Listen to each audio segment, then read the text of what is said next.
If you've listened to Brewlosophy at all, you know how much we love Imperial Yeast. The company was founded on the ideal that if you're going to do something, do it right.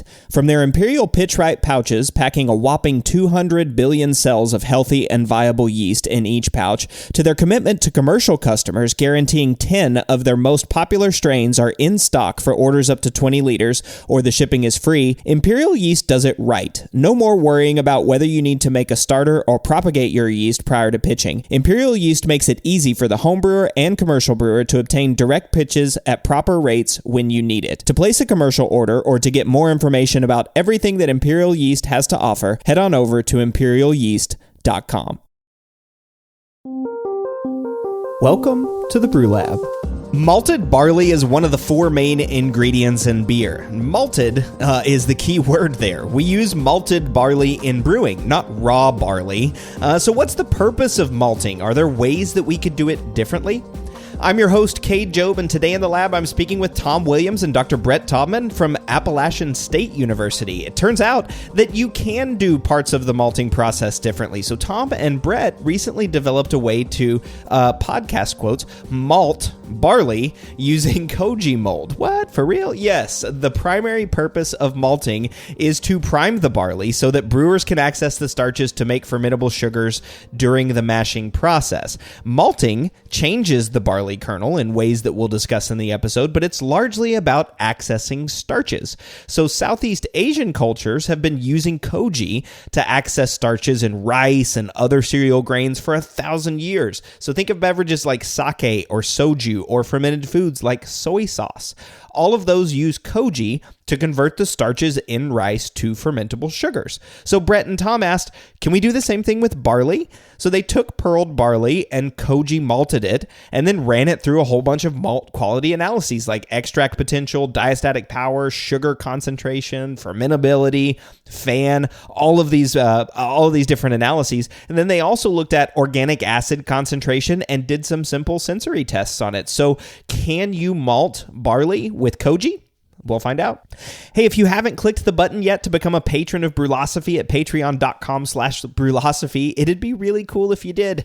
In addition to the feel-good vibes of helping to support the work we do here at Brewlosophy, you get access to a bunch of awesome rewards depending on the different pledge levels that you choose. There's some really awesome rewards for just as little as a few bucks a month. You can get access to Brewlosophy contributor recipes that we've never published, new discounts each month to YakimaValleyHops.com, and for $3, access to a monthly live Q&A session with a special guest from the brewing industry. So we do a lot of work here at Brewlosophy that's totally free, including an experiment and secondary series article each week on the website, 2 podcasts, and starting this winter 2023, the Brewlosophy Show will start up on YouTube. So if you haven't looked that up yet, you really need to go check it out.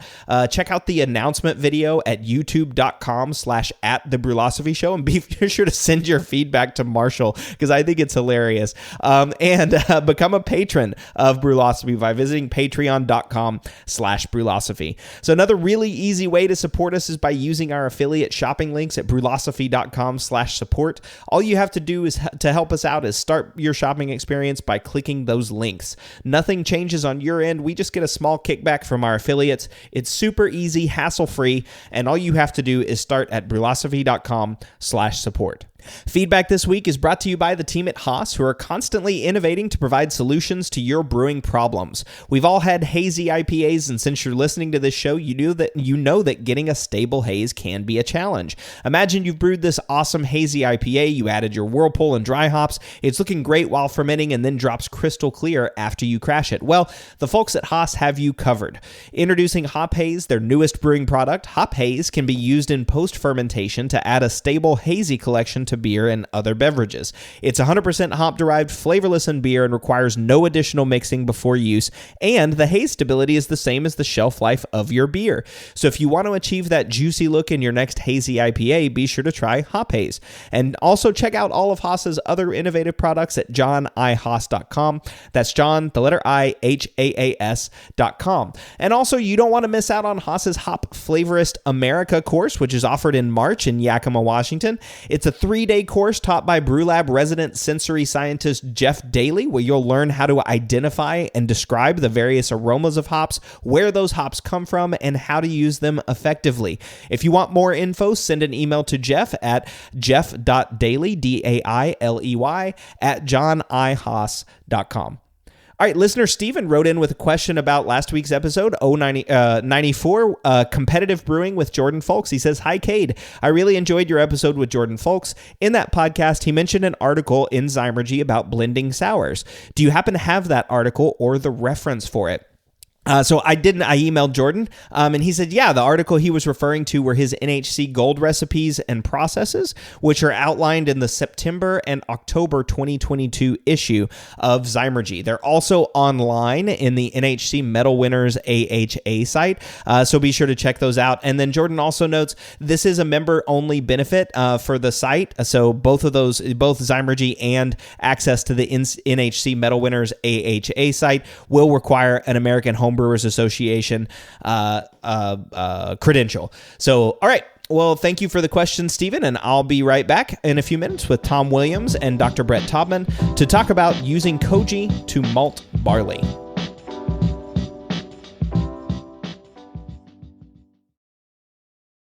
Established in 1995, More Beer has been consistently serving the greater brewing community since the times IPA was expected to be bitter and clear, and there are reasons they've stuck around so long. In addition to their massive product selection and excellent customer service, More Beer has locations on both the west and the east coast of the United States, which translates into fast shipping times regardless of where you live. And when you spend more than $59, shipping is free. When you're in need of brewing ingredients and gear, there's no better option than morebeer.com, one of the most trusted shops on the planet.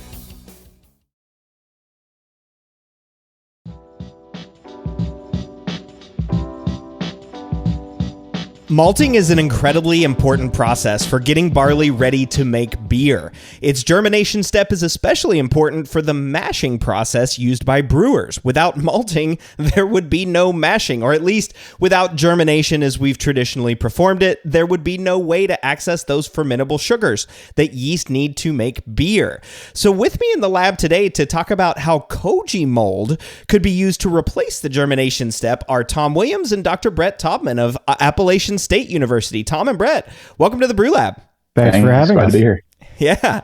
So I've done one show dealing with Koji mold. It was upcycling brewers' spent grains into soy sauce using Koji, which was a pretty cool application. But using Koji to malt barley, or to saccharify, I guess, barley, is a new one for me. And I think using Koji, to make sake and all kinds of rice-based beverages is really common. I've heard that. I think most of the people listening to the show are going to understand that. And I guess why not barley, right? Yeah, why not try something a little out of the box and see if we can get something new out of it. Is this the first time that y'all had looked at, Koji and barley and trying to do some research on that front? This was the initial research project into using Koji in a brewing application. We've started to use Koji in a lot more applications in our lab and in our program in general. But this was the first use in a brewing application. Well, this is a pretty cool one. I'm really excited to get into it. I think whenever I sent the email to these guys asking if they would come on the show and do an interview, I think I mentioned in there, I was like, this is pretty cool that it seems like it's going to have actual real application, which is not always the case with science or brewing science. But in any event, I always like to start the show by introducing everybody. So Tom, as I understand, you were in the U.S. Army and then in a healthcare career and switched to studying fermentation science. So what got you into studying fermentation science? Yeah, so, as you mentioned, I spent some time in the military and then, got out, time to figure out what I wanted to do when I grew up. Spent a little time working in corporate healthcare and, that was not very much fun, as you might imagine. But the one constant throughout my time was that I was always a home brewer at home. And I had an opportunity to go back to school, and I thought, why not? This is my passion, and let's go for it. And so, I found the program at App State and just fell in love with it. And then after expressing to Brett that I was interested in doing some research, he said, "Hey, Tom, I've got a project for you." And it was Koji, not what I expected at all. And it's been a fun ride. So. Yeah. It's been a great program. That's fun, right? Yeah. As a home brewer going and studying fermentation science, and it's like, yeah, let's do a project with Koji. You're like, wait, what? Yeah, exactly. So, yeah. Oh, that's cool. That's fun. I always love hearing people. It seems like it's very common for people to sort of switch career paths, or switch a field of study and switch into brewing. I love hearing that, myself included, of course. And then Brett, you are the director of fermentation sciences and professor at Appalachian State University, and you have a PhD in chemistry from the University of Maryland. So, how did you get into studying fermentation science? Yeah, so that the sorting ceremony in Harry Potter with the hat, It was kind of like that. It sort of chose me. No, so it also took me a while to figure out what I wanted to do when I grew up. And as I was telling you before, I actually I did a year of law school. Mm-hmm, I know you said you were a lawyer for a while, Cade. Yeah. Fortunately, I avoided that, but I do come from a family of attorneys, so. My original undergraduate degree was in finance from Penn State. Went to law school at GW for a year, came to my senses, convinced my girlfriend at the time to drop out with me. We traveled around the world. We got engaged. We came back. We got married. I went and was a ski bum in Montana for a while. And that's when I decided it was time to go back to school and figure out what I wanted to do when I grew up. And, so went back and got a chemistry degree, and I was always interested in the chemistry of foods and flavors. But just there were no research projects like that, nobody doing any type of research at Montana State like that. We had our first child out in Montana. And so when it was time, when I finished, my wife also went back to school at the time. She had a political science undergrad degree and was in law school with me. Mm-hmm. So she went back and did a master's degree in computer science. So she needed to get a job. I wanted to go to grad school and do my PhD in chemistry. And we figured we'd move back to Maryland where we were from, also because she got a job at NIH. So that pretty much sealed the deal. So went to Maryland, and there was a lot of great research going on, but again, nobody doing really any chemistry of foods or flavors.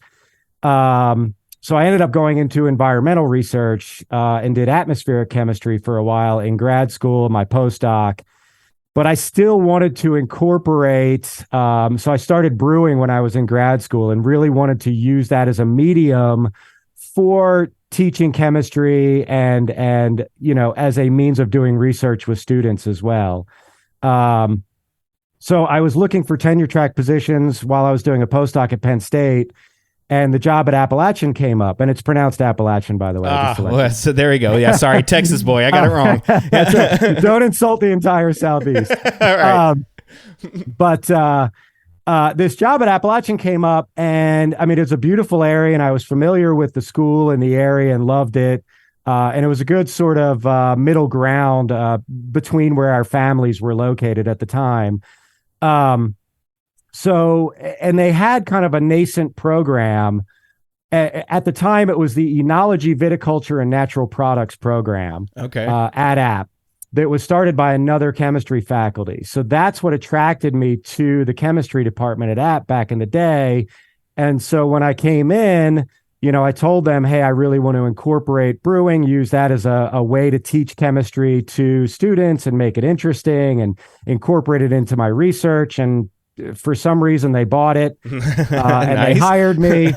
And after, ups and downs, and we hired someone to come in and be the director of the program because the person who originally started that program ended up leaving the university. So we hired another faculty. He and I put together what became the curriculum for the Fermentation Sciences program. And that we got it accredited at the state level in 2012.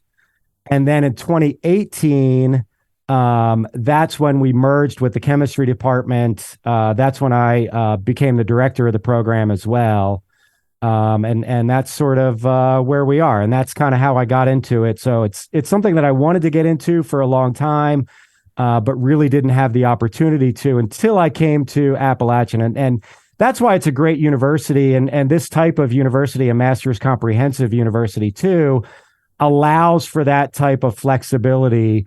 Unlike an R1, like Oregon State, for example, where it would have been much more difficult for me to be more fluid in my research and my teaching than I am here. Yeah, for sure. I mean, it's really cool to hear too, right? Like, this is a passion of yours. It was always a passion of yours. It took a while to make it happen, but eventually it did. I love stories like that. I mean, like I said too, and interestingly, I had a finance undergrad degree as well, and went to law school afterwards. But well, that's really cool, and that's awesome. And so you set up this program, and now you get to do awesome research with students like Tom to look at, pushing the boundaries of brewing, and this one is really pushing the boundaries. Or at least doing something pretty new, or something that I haven't been able to, see anybody else doing. I'm not sure that there's a lot of literature out there. We'll get into it a little bit. I'm going to ask some of those questions. But Tom, you want to take us through, like, real quick, like abstract level, like, what was the point of this study? Yeah, sure. So, first of all, this was really kind of a first look at using Koji and beer production context, at least as far as we understand it. And so the goals were really to produce something akin to like what you'd see on a malt spec sheet. We really want to understand what the properties of a barley malted, and I say malted in quotation marks, with Aspergillus oryzae, what kind of characteristics that would exhibit, and how that pertains to the context of beer, extract, sensory properties, and then some on the production side. So resource constraints, time, water use, things like that. So at a high level, that's really what we were trying to look at. I see. Yeah. And that's really awesome, right? So you're looking at, replacing part of the malting process, right? Using Koji to get the barley and ready to go for brewing, which is really fun. And I love that you did compare it to malted barley, right? So you said you're trying to prepare like a malt quality sheet, using Koji malted, again, air quotes, malted. I'm probably going to use that term quite a bit, and we'll get to it in just a minute, kind of what we mean by malting. But then you did all the chemical analyses, right? Like, you looked at the diastatic power, you looked at the wort concentration, the sugar concentrations, the fan, all this other stuff, and then did a little bit of sensory analysis on it as well. And I always like to sort of tease at the top of the show if there's a big takeaway. For you, if there was one, what was a big takeaway? For me, it's don't be afraid to think outside the box when it comes to not just brewing, because I think home brewers, we all love to think outside the box. What's the craziest thing I can add to my mash and make something unique? But hey, why don't we look at the malt production side of things too? Don't be afraid to think outside the box. Right. Don't be afraid to think outside the box, because it might actually work. So we'll get to that here in just a minute. All right. Well, we need to talk about Koji just generally. And we have mentioned this on a prior show, so we don't need to spend too much time on it. But I do want to talk about, like, what is Koji? You said a really fancy term there, Aspergillus oryzae. And that sounds really cool whenever you say it. It's kind of like whenever I say, like, oh yeah, I use Saccharomyces cerevisiae every day. It's just, I don't actually say that, but anyway, it's a big fancy term. So what is Koji? Yeah. So in the broadest term, let's break it down into its constituent parts. So Koji is really a complex or combination of two different things. One is your substrate, whether that be, in this case, barley, or in sake making, that might be rice, or if you're using soybeans, it's whatever that substrate is. For, this is the other part now, the Aspergillus oryzae, which is a filamentous fungus. And for the listeners out there, that might sound a little complicated. So we can think of fungus as either fleshy kind of fungus, which we're all more familiar with as mushrooms, or filamentous fungus, which is something more akin to a mold. And so when you combine this mold, Aspergillus oryzae, with this other part, the substrate, whether that's barley or rice, combination of those two things gives you Koji. And so in this study, what we put together was Koji barley, and that's what we really investigated here. So that's really what you would describe as Koji. And I, for the purpose of this conversation, when I say Koji, I'll pretty much be referring to the actual organism itself, the Aspergillus oryzae, the fungus. Yeah. And so what does the fungus then do to the substrate? Like, what's the purpose? What's the point? Yeah. So the reason Koji is so ubiquitous in all these different, it's really ubiquitous in Asian fermented foods. Again, sake, it's used to make soy sauce, miso. And the reason it's so ubiquitous in those foods is because it produces exogenous enzymes. It secretes just a boatload of enzymes to break down substrate and food and its surroundings, because it can't just assimilate those nutrients without breaking it down. So it has to make these enzymes that it then secretes. And one of those is alpha amylase, to an extent glucoamylase.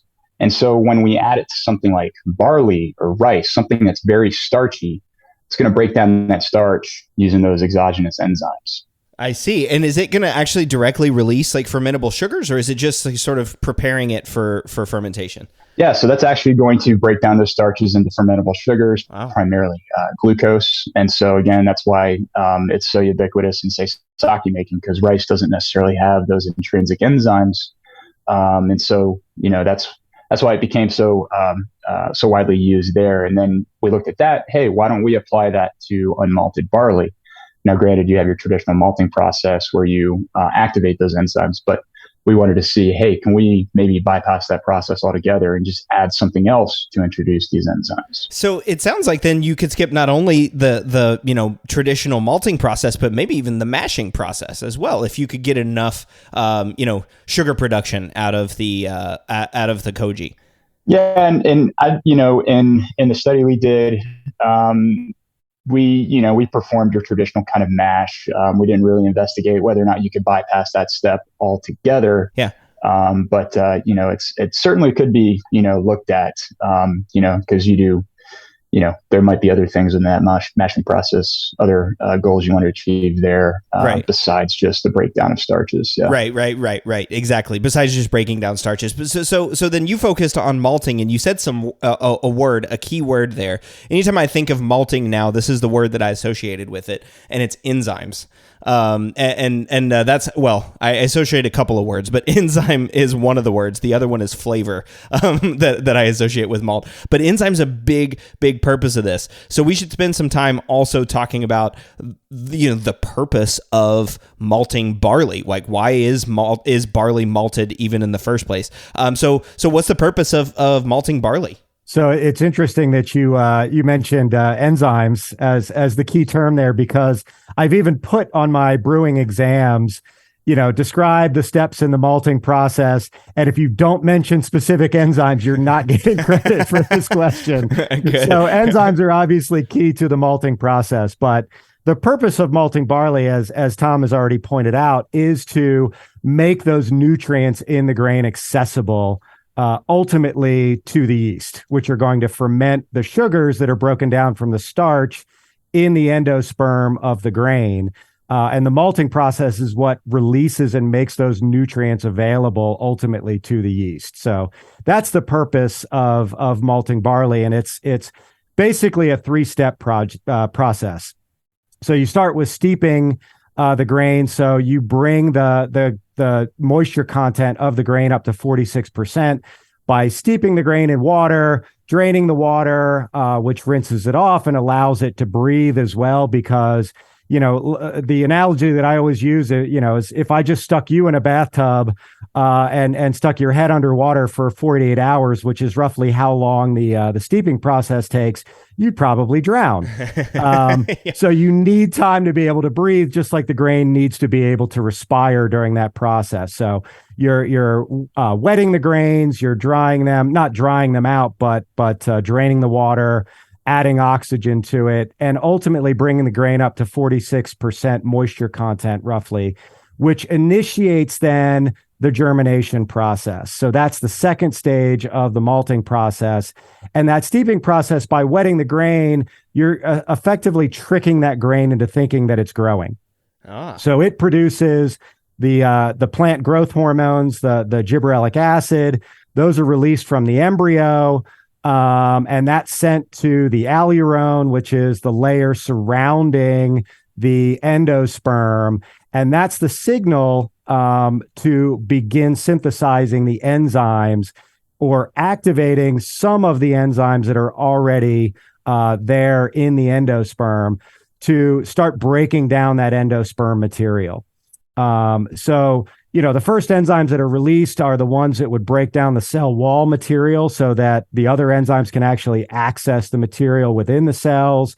Then then the proteolytic enzymes are activated to break down the protein matrix in which the starch granules rest.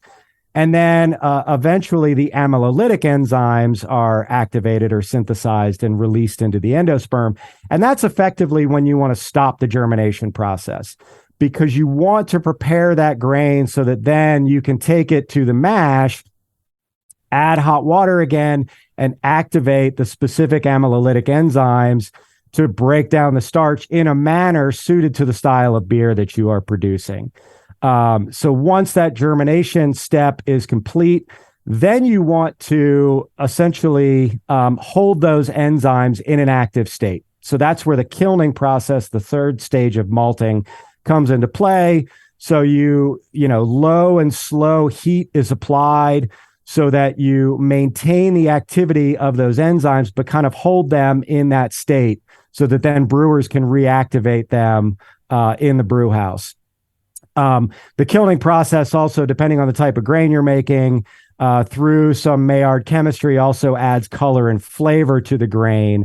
And how much depends on whether it's a base malt or some other type of malt, like a specialty malt, for example. Yeah. Color. That was the other term that I was thinking of earlier. I was like enzymes and flavor, and I couldn't remember what the other one was, but color are the three things that I think of when I think of malting. Okay. So it sounds like then, if the malting process is basically just preparing the enzyme package, right? I mean, there's flavor and color components too, but the main purpose is prepare this grain so that brewers can use it to make beer, I guess. Absolutely. Okay. Yeah, that's the purpose. Because otherwise, unmalted barley it's impossible to eat. We could not digest it. We couldn't access any of the nutrients that are available in that barley before malting it. I see. Yeah, and that makes sense. So then brewers are releasing those sugars. They're using the enzymes that are present in the barley, to then convert those starches into fermentable sugars using the amylolytic enzymes. And so Tom said something a minute ago, which is that things like grains like rice, for example, don't have that enzyme package. And so I guess I'm starting to put it together in my head, but I'll ask you the question. So where does Koji fit into this process, and why would you want to use Koji? So Koji provides enzymes of its own. Like Tom said, the fancy word that he used was exogenous enzymes. So any enzymes that are not present in the grain or the substrate itself, any enzymes that you introduce would be exogenous enzymes. So that's what the Koji is supplying, is those enzymes. So the filamentous part of the filamentous fungus is the mycelium of that fungus. And so the mycelium kind of worm their way, similar to how roots worm their way through the soil. The mycelium worm their way into the substrate and then excrete the enzymes into the substrate. And those enzymes start breaking down that substrate material into usable products. So like in rice production, for example, while rice may not have enough endogenous enzymes or enzymes of its own to break that material down through a malting process, the Koji is applied so that it provides the enzymes to break that starch down into fermentable sugars.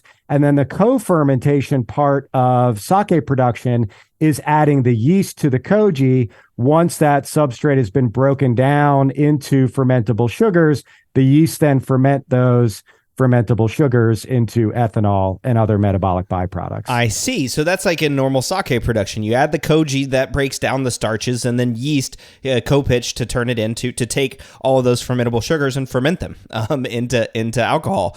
All right. So then, all right, so I see it then, right? The Koji is essentially supplying, like if you dumped in a bunch of exogenous enzymes, but you're using a microorganism, this Aspergillus Orizai. I can't remember. Orizi. Orizi. There we go. Got it. Orizi. You're using that organism to supply the exogenous enzymes. So I have a question. So then about like, why would you want to do this? Why would you want to use Koji instead of traditional malting process? Who wants to tackle that one? That I'll take that one also, because this kind of was the original intent of the project. This is how I got into wanting to do this research project, which, when Tom mentioned keeping an open mind, and that was kind of the takeaway, that I think is a great lesson to be learned from any research project, because it's very rare that the intent of a research project going into it is the same on the back end of that research project and what you get out of the research project. So you always have to keep an open mind and be flexible in any research project. But that was sort of the original intent of this project is, well, the malting process is long, it's energy intensive because of kilning, and it uses a lot of water and produces a lot of waste effluent as well. So that was kind of my original idea getting into this research project is, hey, can we use this awesome organism to be able to bypass that energy, water, and time-intensive process to produce something that is still palatable to the American brewer and the American public?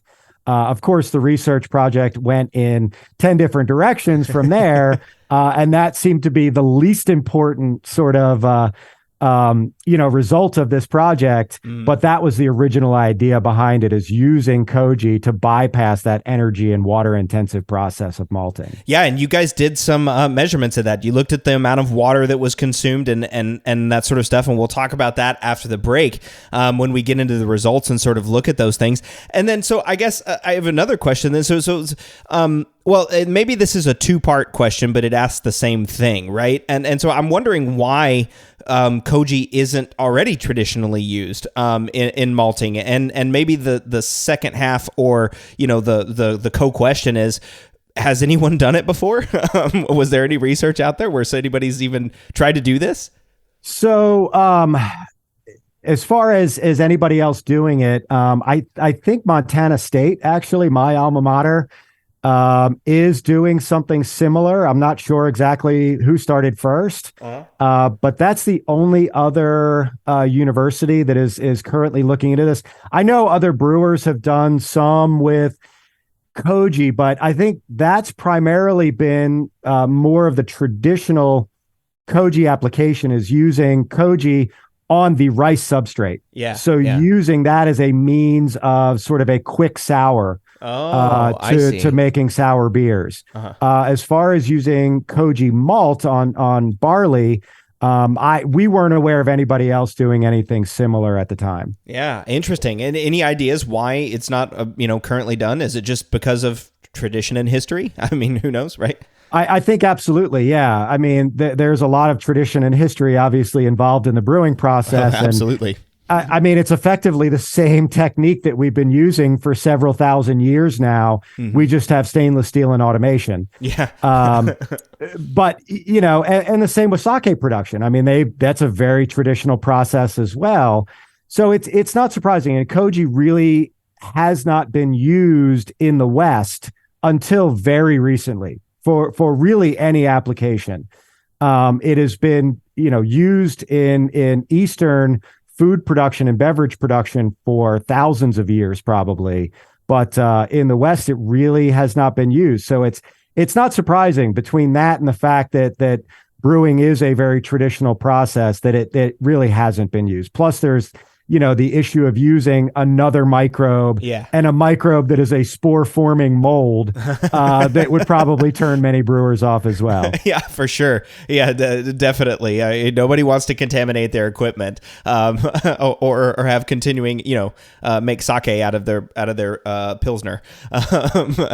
But in any event, okay. Well, so then back to you, Tom. So let's talk about the study itself. So you sort of mentioned at the top top, the big goal was, hey, can we even do this? Can we use Koji, to make malted barley? And then can we create a barley quality sheet, right? Can we give characteristics? So let's just briefly introduce the study, and then we'll take a break and we'll get back into the methods and results. Yeah, sure. So, the way this initially started was, well, let's just first, slap something together and see if it just works. We had to experiment with proofing conditions. So, combining or inoculating the barley with the Koji, working with different kinds of Koji. We probably tried 3 or 4 different strains of Koji. Each have something unique as far as sensory qualities and enzyme activity. But then as far as how well they grow, so, you generally have to have ideal temperature and humidity conditions to grow them. So there was a lot of trial and error when it came to trying different strains of Koji, environmental conditions when incubating them with the barley. And then just even looking at different substrates. Did we need to use raw husked barley? And we ultimately settled on pearl barley for this study. But at a high level, it was really to see first, can this be done? And then once we kind of found that sweet spot, or at least something that works well enough, let's see if we can go and characterize that. And then put that in the context of beer production. So what are the things that brewers care about? Extract, sugar composition, sensory characteristics. And then as we dive further into it, in the study, you'll see that we also evaluated organic acid composition because we had some unique things that we weren't anticipating when it came to that side of things. So at a high level, that's really what we were trying to answer. And again, at the end of the day, it's almost akin to like a malt spec sheet. Really, what's important to the brewer. Right. I like that. That's exactly what I was about to say. What's important to the brewer? If you're talking about replacing malting or essentially having a new type of grain or something like that, the brewer is definitely going to want to know, well, what does that mean for me? What does that mean in terms of extract and, fan, sugar, organic acids? What does it taste like? What does it do to the beer? All of those questions. And so those are questions that you wanted to answer. You did a bunch of experiments, which we're going to talk about, got some results, and we will get to those right after this break. So hang around. We'll be right back.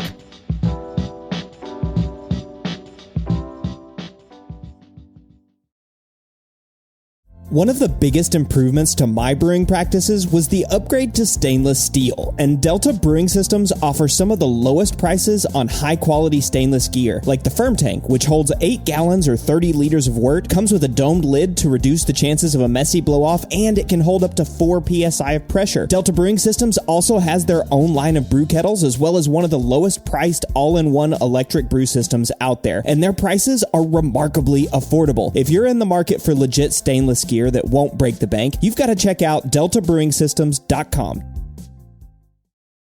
We all know that designing recipes is really fun, and doing it well is so much easier with good software. We at Brewlosophy recently made the switch to Brewfather, and honestly, y'all, we could not be happier. Brewfather utilizes the latest technology to bring you the most robust cloud-based recipe design software that can be accessed anywhere, on your phone, tablet, desktop, and even offline. It also works seamlessly with numerous third-party devices to make it easier to monitor every step of your brew. I know change can be difficult, but trust me when I say you need to go to brewfather.app today to try it out for yourself. That's brewfather.app.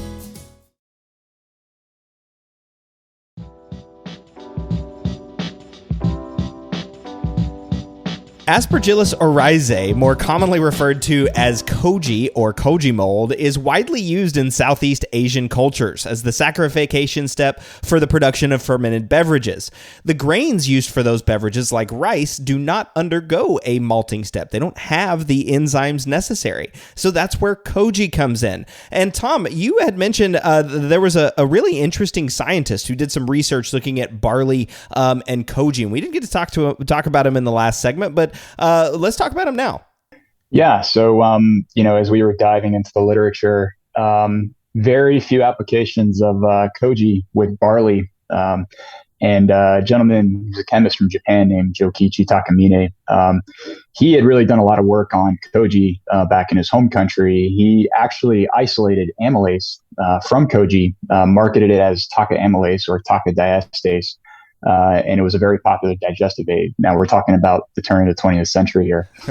And so at about the same time, he immigrates to the United States and, looks to see how he can apply his research and experience with Koji to an application here in the United States. And as you might imagine, something like whiskey production, very popular here. So what he did, he performed research in how Koji might be applied in a whiskey mash. So a lot of his research was taking inoculated wheat bran, so wheat bran that's been inoculated with the aspergillus, and throwing that into a whiskey mash. And the results he was seeing was that it was producing comparable levels of ethanol compared to using your traditionally malted barley. Now, at the time, who knows what the quality of malted barley was at that time.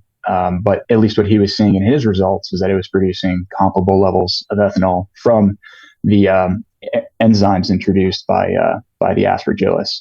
And then eventually his research kind of went to the wayside because one day his lab burned down under mysterious circumstances, and he kind of put that research to bed. Jeez. And he went on to do other great things. He was part of the team that isolated epinephrine. So, but that was really about the extent of the research we could find about utilizing Koji and what you might consider a Western type of mash. Yeah. Yeah, interesting. It's always so fun too. Like, I want to do at some point an episode that's just talking about brewing scientists, right? Just like history of like these people. Like, he's studying Koji. His research goes a different direction, and then he discovers epinephrine, right? I mean, it's like this is a brewing scientist, a whiskey distilling scientist that ultimately ends up discovering a life saving, or really, I guess, life saving for some people, but it's also just a part of human physiology. Too, which is really cool. Well, awesome. That's a really cool scientist. I'm glad that we took some time to talk about that. And I wanted to spend just a little bit of time also. Well, maybe actually a decent amount of time. We'll see.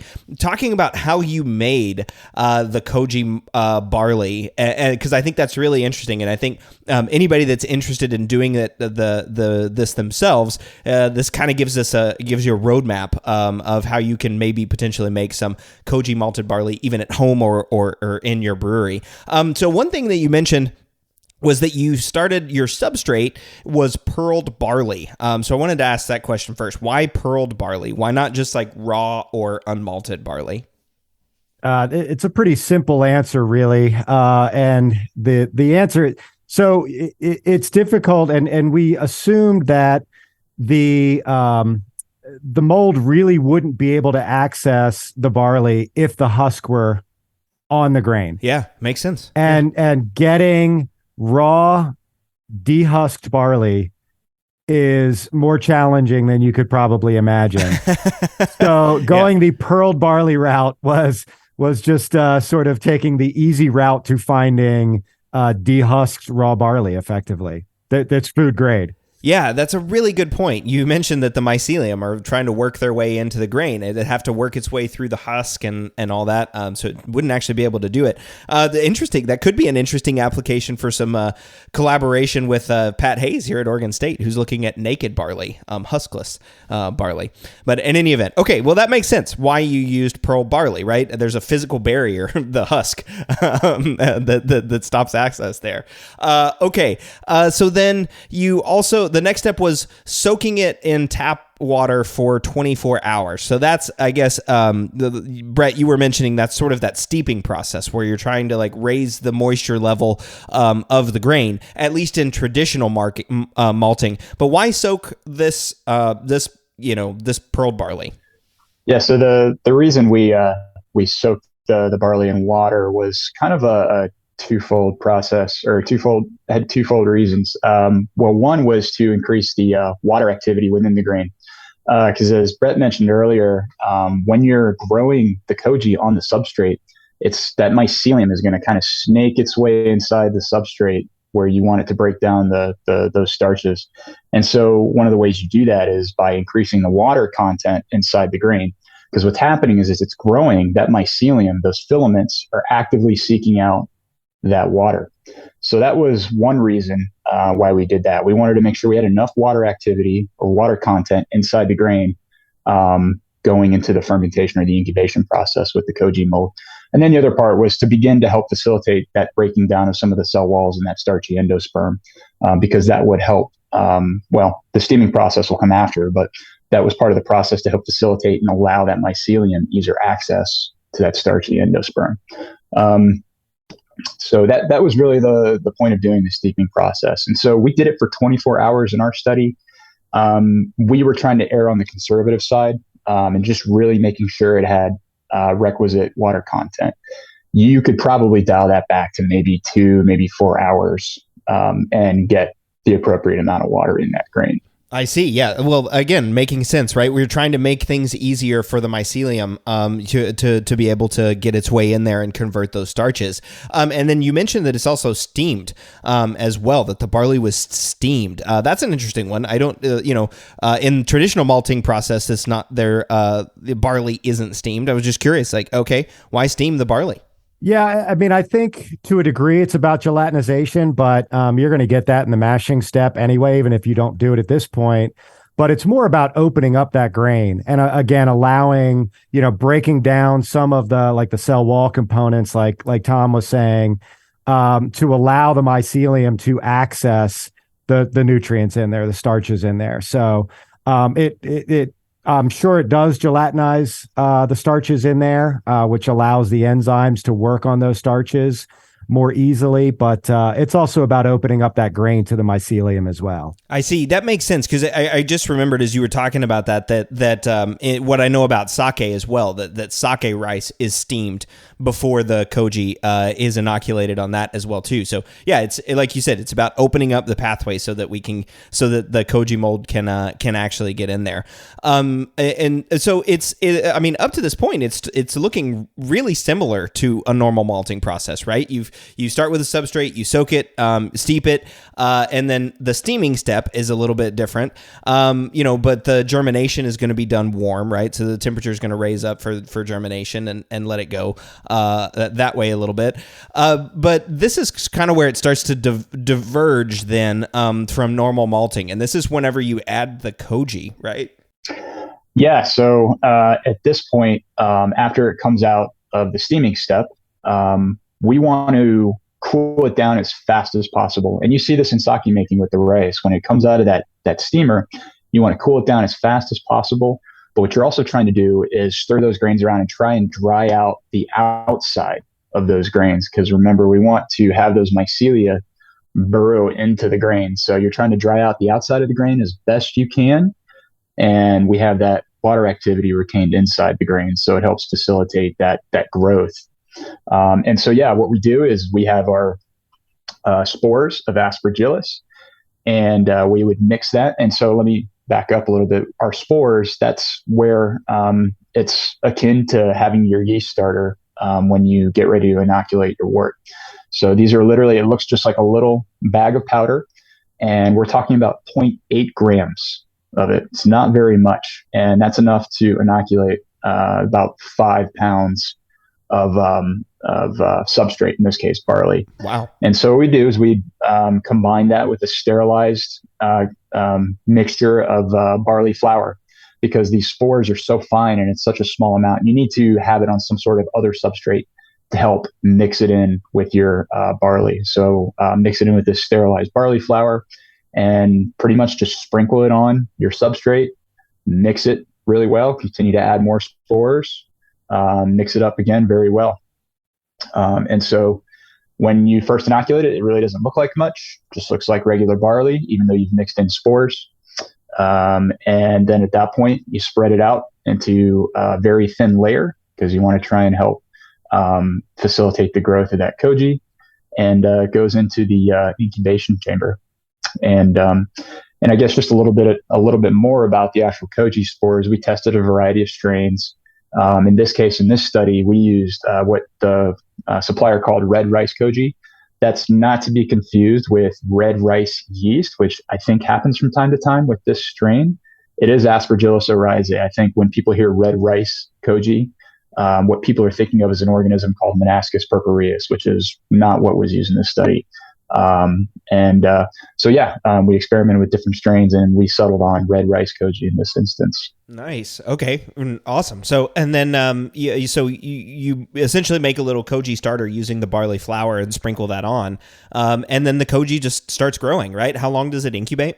Yeah. So, in our study, we would throw it into, we modified a bread proofing chamber, and put it on trays, on sterilized trays. And we incubated it at 35 degrees Celsius, between 90 and 100% humidity. And that was about 46 hours we found as a sweet spot.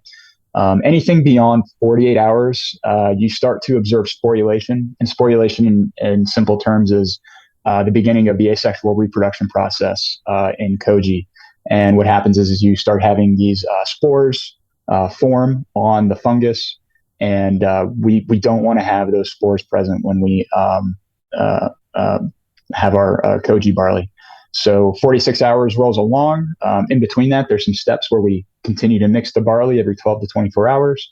Upon the completion of fermentation after 46 hours, we then put it into cold storage right away because we want to halt that growth, again, trying to prevent that sporulation from happening.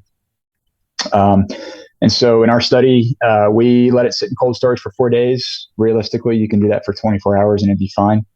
And then at that point, what we did was we put them back onto sterilized trays, threw them back into that proofing chamber, but we cut the humidity off and we let them dry until they achieved about 30 to 35% moisture loss. We observed that was about the maximum moisture loss we could achieve using that process. Okay. And then right into a bucket and they were done. Right into a bucket and done. So is there like a traditional kilning step or any like roasting or darkening or anything that was taken on this? Yeah, so in this study, there was not. We wanted to see if we could just go straight from fermentation of the koji, drying, and then right into using it thereafter. It'd certainly be an interesting thing to investigate, though, what the effects of either roasting or kilning might have. I think you'd have some very interesting flavors, as we'll talk about here in a little bit. We did observe some very interesting sensory characteristics from the koji barley, and adding that step of either kilning or roasting could create some pretty unique sensory profiles. Yeah, interesting. Okay, well, cool. So that's how you make the koji barley, I guess, or koji quote air quote malted barley. Start with some pearled barley, soak it in tap water, drain the tap water off, steam it, add koji starter to it, incubate it for 48 hours or 46 hours at 95, and then dry it. Place it in cold storage to stop the microbial growth and then dry it. That's kind of the summary of how to make it. And it would encourage anybody that's curious or wants more detail or more information on that, check out their paper because it's very well and very clearly explained in the paper too. And then you also compared this against traditional malted barley. So it was Pilsner malt from Best Malt, and then also just the raw pearled barley, which I like, right? Like here's what we started with, here's how we changed it in koji, and here's what normal barley is. So for the results then, you mentioned at the top of the show, you wanted to try to make a malt quality sheet, right? For koji barley. And so one of the ways that you do that is by doing some mashes, make some wort with it, and then measure that wort, right? For extract, diastatic power, color, yeast, all those sorts of things, all those characteristics. So what did you find? How did the koji barley turn out? Did it work? Yeah, so to an extent, it did work. Certainly, the reason we included that pearled barley, so we could have a good negative control from which to compare to see if there were changes once introducing the koji. And we quantified things like extract and diastatic power, moisture, things like that. And so what we saw with the extract, at least coarse grade extract, was that it wasn't too far off from malted barley, traditional malted barley. In this case, as you mentioned, we used Pilsner malt. It was only about a 10% difference. And I think we also saw that manifest as well when we took specific gravity measurements of the wort, which we'll talk about the wort analysis here shortly. But it was surprising to see some of those results between the koji barley and the malted barley, that it wasn't too far off. And certainly when you compare it to the negative control or pearled barley, there was certainly a change observed. That's pretty cool, right? Only a 10% difference. I mean, Pilsner malt is known for, I mean, it's a base malt, right? It's known, its whole purpose is to provide a whole bunch of fermentable sugars, right? So the coarse grind extract is a really, really important metric that you're looking at when you're looking at especially Pilsner malt or any kind of base malt. You want to know how much extract is going to get put into my wort so that I can then, so that the yeast can ferment it. And this is cool. So just so that I want to throw out a number, the Pilsner malt had 75.5 plus or minus 0.8 for standard deviation. So around like 75, 76 percent coarse grind extract, and the Koji was 60, between like 63 and 69. So that's pretty dang close, right? I mean, like you said, it's just basically a 10% reduction. So again, what's important to a brewer? Well, the coarse grind extract is important to a brewer. It was a little bit less, right? And so I guess a question for you, does that mean that Koji malted barley can be substituted for base malts like Pilsner malts, or is there still a little bit to be desired there? So I think theoretically, sure, it could be. But I think based on the results of this study, we certainly wouldn't recommend that. For base malt, you definitely want the highest extract you can get. And especially, if you're comparing it to something like a Pilsner malt. So even that 10% reduction is pretty large. But then when you factor in things like the flavor profile you get from the Koji barley, the lack of diastatic power that we found, and also the haze that it throws, all these things that we'll talk about, I'm sure, it would not be recommended as a base malt. I see. And so you just mentioned diastatic power, because that's the other big thing, right? Diastatic power is that enzyme package, with the whole point of malting that we're talking about is diastatic power. And you did notice that diastatic power was significantly lower in the Koji barley, right? Yeah, the diastatic power wasn't really much different from the unmalted pearled barley. Okay. Yeah. So that's telling you, I think, quite a bit. And diastatic power, technically is a measure of the alpha amylase and beta amylase, the two main amylolytic enzymes, starch degrading enzymes in the barley. It's a measure of those. And really what it's measuring is primarily the beta amylase activity. Mm-hmm. Right. So we know that Aspergillus produces or excretes a lot of alpha amylase. So if you're measuring a low diastatic power, our takeaway from that was that, yes, beta amylase is very limited from this, from Koji production and in this Koji barley. I see. Yeah. And just a quick, aside there, right? Alpha and beta amylases, those two amylases work together during the mash to cleave all of those sugars, right?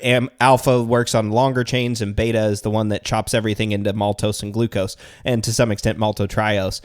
So those are really important enzymes in the mash. Beta amylase especially playing a huge role in the fermentability of the wort. And that was another thing that you guys looked at, was the fermentability of the wort in the wort analyses. So I should we go ahead and jump to the wort analyses, or is there more that you guys wanted to say about the malt analysis? I think the wort analysis is really where we had some very interesting results, as the folks will hear. Yeah. Well, let's take it away. Let's. What did we find interesting in the wort? Yeah. So, there were some things that were quite obvious to us that we might have expected. Free nitrogen present in the wort, really indicative of protein content. And in the Koji barley wort, I'll just give you a number. It was we were looking at 790 milligrams per liter in the Koji barley wort. In the malted barley wort, it was 169 milligrams per liter. So a ton of protein coming from the Koji barley, which is to be expected because, as I mentioned earlier, Koji, it's just a protein powerhouse. It is known for just excreting all those different enzymes and proteins. And so, though I will say I didn't expect it to be that high. So that was one of the first interesting things we noted. Yeah. With that, you had very high turbidity as well from the Koji barley. And it was almost fourfold what you saw in the wort from the regular malted barley. So again, if you're a fan of hazy beers here, this is probably going to be something you might want to think about. And then, the fermentable extract, that's another thing. So you alluded to that Koji barley, fermentable extract wasn't necessarily one of its strengths, because we really just have that alpha amylase in the Koji barley.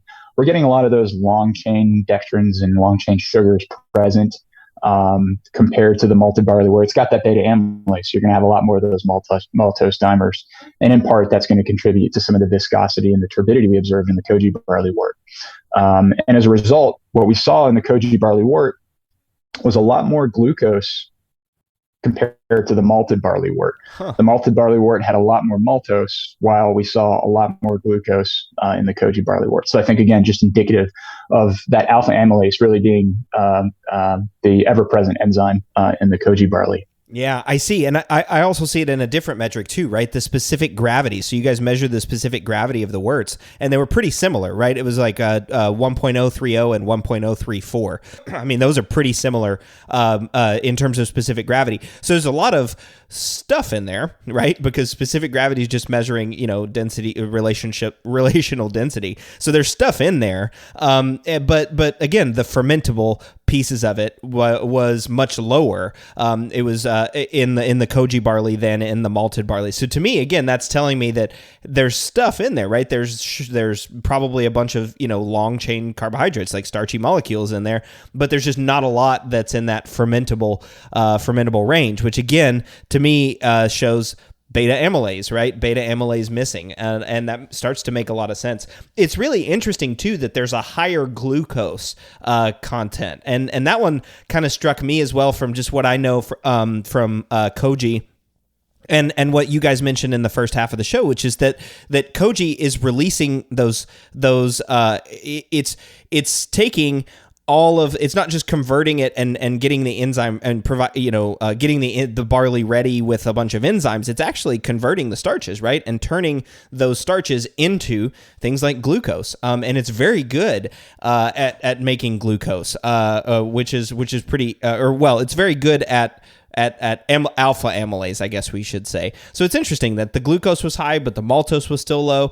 And pretty interesting research. I mean, haze there as well. So it's kind of like, okay, cool. So it's pretty hazy whenever it works. It's going to produce some body, right? We're going to have a lot of sugars or starches in there, but not a whole lot of fermentability. One of the things I started thinking was, okay, when I think of barley and not a lot of body and not a lot of fermentability, I'm starting to think like non-alcohol or low alcohol beer. So that may be a really interesting application here using Koji to make a non or a low alcohol beer. But anyway, I'll set that aside. I know that's not really something that you guys discussed or put in your paper.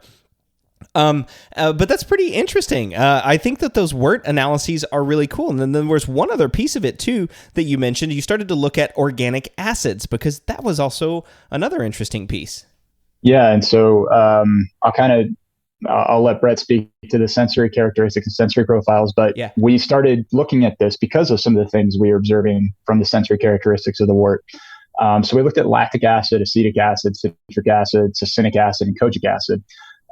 So no lactic and acetic acid in that Koji barley wort, which I think was okay. That was indicative that we maybe didn't have any contamination, which was a good thing. But what we did see a lot of was succinic acid. This came as a surprise to us. We were looking at 220 milligrams per liter in the Koji barley wort. For reference, in the malted barley wort, you had 90 milligrams per liter. So more than twice the amount of succinic acid in the Koji barley wort. After diving through the literature, I found that succinic acid is responsible for the umami flavor you experience in shellfish. And so based on what we were getting in the sensory characteristics, things started to line up. And so seeing the presence of these acids kind of opened our eyes to say, hey, maybe there's some sort of application here in sour beer production. Yeah. I think it was 2 or 3 years ago, we came across an article on a flight to the Master Brewers Conference, and it was about using Koji for different applications. We found an article called Sour in an Hour, and people using white Koji to make sour beers. Yeah. So I think that's really one of the interesting things we learned about this, is that, hey, we've got some organic acids here that, you might not normally get just from barley, where you might have to go out and solicit some sort of bacteria or some sort of other microbe to introduce these acids. Huh, interesting. So yeah, some different acids there to play with in terms of souring. That'd be interesting to see what a little bit of Koji malt might do, or Koji barley might do in a sour beer, because you've got that high succinic acid, and then there was also high kojic acid. Go figure, right? That kojic acid is present with Koji. But I was actually surprised to see that there was actually succinic and kojic acid in the regular barley beer too. I just didn't realize that those were organic acids that were present in beer. Yeah. And I had to, because that one caught me by surprise too. And I thought, oh crap, I hope I didn't mess this up. And so after combing the literature, I did find it is actually present in beer wort. Actually, the value we found was lower than what I had observed in the literature. There was a study done in 1978 where they had done HPLC quantitation of acids in beer wort. And so once I saw that, I realized that, hey, this is actually maybe a normal constituent of beer wort. So, but yeah, to no surprise, it was present in higher quantities than the Koji barley for sure. Yeah. Okay, so malt and wort analyses then. So we've got a little bit higher succinic acid and a lot higher succinic acid and kojic acid. So a little bit more of those organic acids. We've got some haze from protein. We're a little bit less fermentable. But then I want to talk about sensory. So what does it taste like? What did the beers taste like? Really, really interesting. Okay, good. So yeah, I mean, lots of tropical fruit, lots of citrus characteristics. Apple was a very common sort of flavor profile. There were some that reminded me of gochujang. So that umami quality really came through to give it that kind of sweet and sour sort of character as well. So I'd say sour, tropical fruit, citrus fruit, apple, and it was very strain dependent.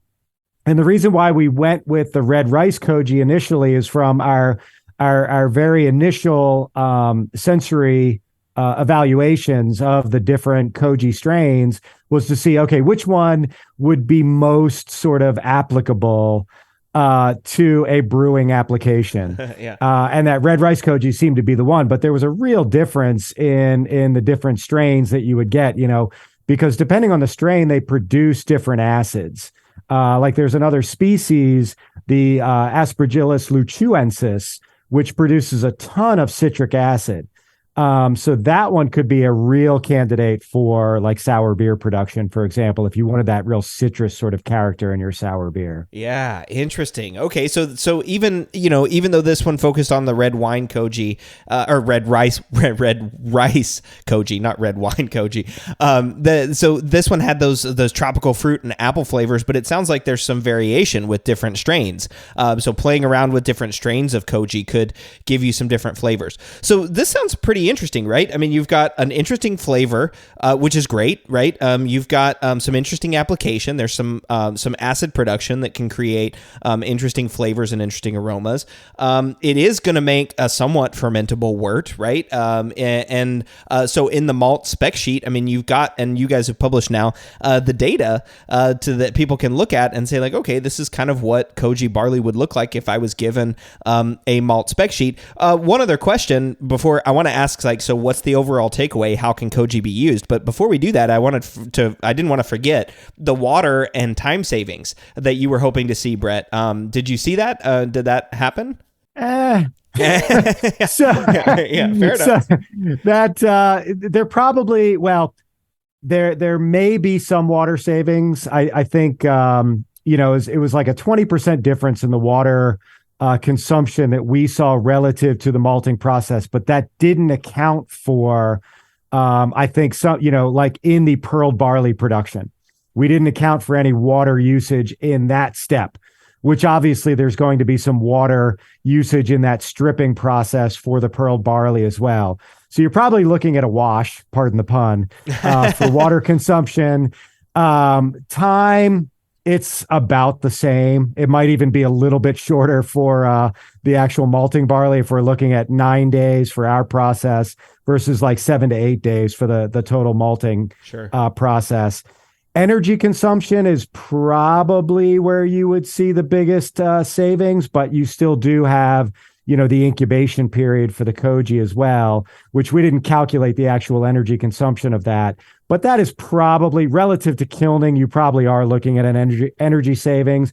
But I'd say if you're looking to do this as an energy or water saving process relative to malting, I would say don't even worry about that. Yeah, do it for the other characteristics, right? Do it for the interesting Correct. flavors of the sour. Yeah, that makes sense. Okay, so then what's the overall takeaway for this? Can Koji be used to malt barley? How do you guys recommend that it be used?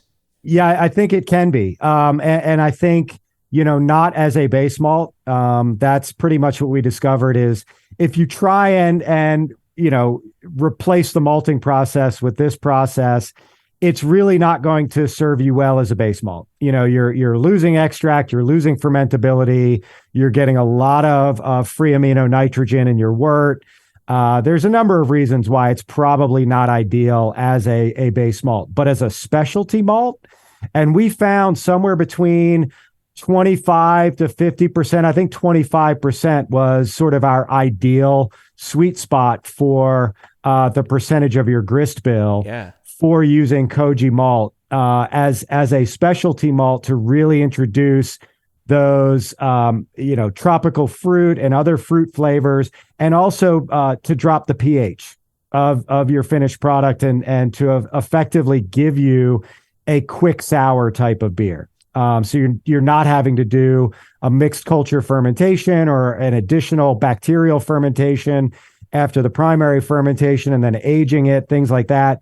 So you could really save time, without doing a kettle soured beer and getting a lot more complexity of those sour beer types of flavors, a lot more depth to that flavor than you would get from a kettle sour, but still having that time savings that you would get with doing a kettle soured beer. Oh, that's awesome. Just use the Koji barley and then it replaces the time that it takes to do the kettle sour. I mean, you cut out a day of the process, right? The kettle sour is a pretty quick process, but, as another quick process for making a sour beer. I mean, my issue with kettle souring, I get it. I get why, most breweries use that process. It's easy. You don't have to worry about contamination, but you don't get the depth of flavor that you get from a mixed culture fermentation and giving it adequate time for that full fermentation. Mm-hmm. Yeah. So so using the Koji would give you a little bit more character, right? Like more of those, a wider range of organic acids that are going to come into play. Absolutely. Yeah. Well, that's cool. So using Koji malt as a specialty grain sounds like it's feasible. It sounds like it's doable. That's pretty fun. Do you guys plan to do any more experiments on this subject? So before I know there might be things that are going on at App State. At least as far as things I'm doing, nothing in the lab at the moment. Though I've thought about this a lot over the past year and a half since we published about some of the directions this could take. And particularly now I know it's kind of verboten in some circles when you talk about genetic modification, but, as we did observe a lack of beta amylase in Aspergillus, the possibilities of looking at and exploring, the integration of some sort of foreign beta amylase genes into Aspergillus oryzae is something I've thought about extensively. And how we could maybe incorporate that into this process. And even thinking further beyond that, thinking about, what I've looked at a lot of synthetic biology concepts is maybe we can take it a step further. Can you introduce some sort of tunable amylase expression system in your Aspergillus oryzae to where, hey, I can add maybe calcium chloride. And what that does is it turns on higher expression of beta amylase in that particular strain. Yeah. And therefore bringing down some of the expression of alpha amylase. And now, as a brewer, I can say, hey, I want more beta amylase compared to alpha amylase in this particular barley. So those are some of the things I've been thinking about.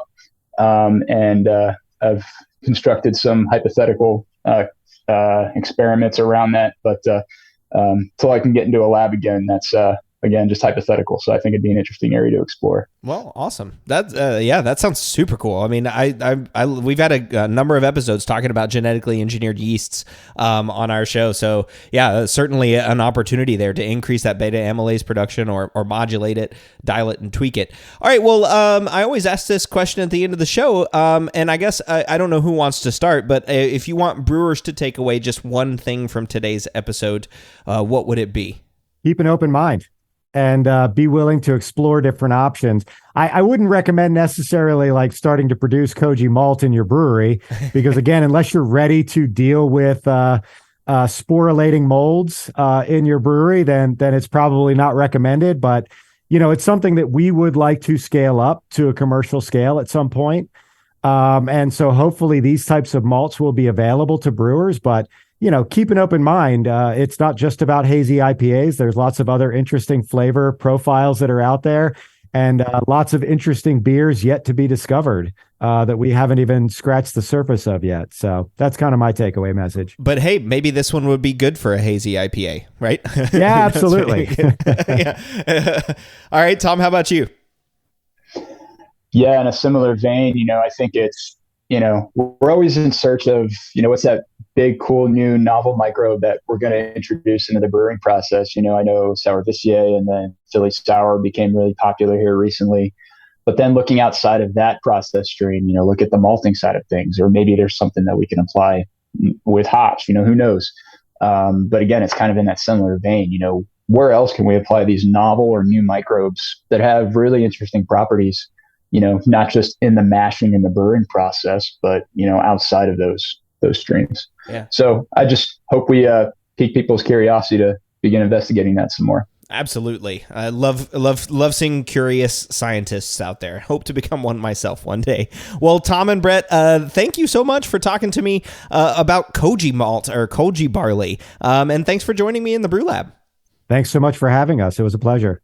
Yeah, thank you. This is fun. Yeah, absolutely. Well, listeners, in the show notes, you'll find a link to Tom and Brett's paper, which is titled Characterization of Unmalted Barley Treated with Aspergillus oryzae, published in the Journal of the American Society of Brewing Chemists in 2022. Be sure to check out all the fun stuff we're up to at brewlosophy.com, and don't forget to listen to our other show, the Brewlosophy Podcast. The Brew Lab is a production of Brewlosophy, where they who drink beer think beer. Don't forget to visit brewlosophy.com to read about our weekly experiments and other brewing adventures, and listen to us talk about it on our other show, the Brewlosophy Podcast. Thanks to all of our sponsors and patrons that help make this show possible. If you'd like to receive a reward for helping us do what we do, visit patreon.com/brewlosophy to see how you can do just that. Thanks so much for listening. We'll be back in the Brew Lab with another guest next week. Until then, think beer.